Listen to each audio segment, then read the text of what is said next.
A very good evening to all of you. నేను రెండు మాటలు చెప్తాను మీకు, ఓకేనా?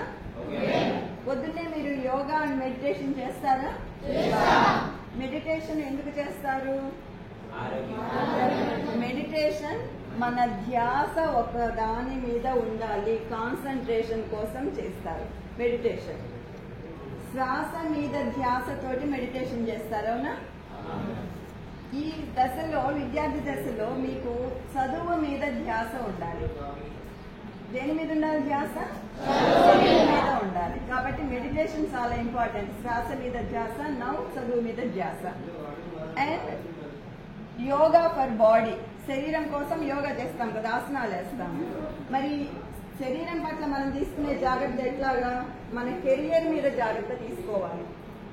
మన కెరియర్ ఇప్పుడు చక్కగా కనుక ఉంటే, మనం మంచిగా బిహేవియర్ తోటి ఉంటే మన ఫ్యూచర్ బంగారు బాట అవుతుంది, ఓకేనా? నేను చెప్పిన రెండు మాటలు ఏంటి? మెడిటేషన్ అంటే శ్వాస మీద ధ్యాస.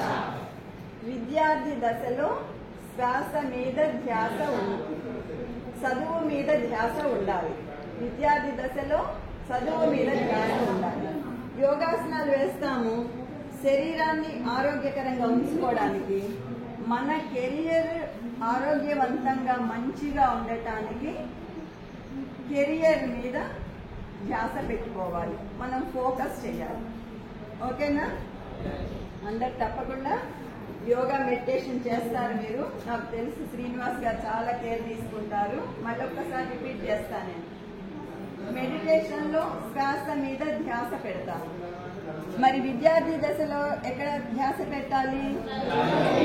చదువు మీద ధ్యాస పెట్టాలి. యోగాసనాలు మన శారీరక ఆరోగ్యం కోసం వేస్తాము. మనకి కెరియర్ బాగుండాలంటే ఈ యోగాసనాలాగా మనం మన బాడీ మీద కాన్సన్ట్రేట్ చేసినట్లుగా మన కెరియర్ మీద కాన్సన్ట్రేట్ చేయాలి. మనం ఏమవుతాము ఫ్యూచర్ లో, దాని మీద కనుక మనం కాన్సన్ట్రేట్ చేస్తే మన ఫ్యూచర్ బ్రైట్ గా ఉంటుంది, ఓకేనా? ఓకే నాన్న, ఆల్ ద బెస్ట్. బాగా చదువుకోండి.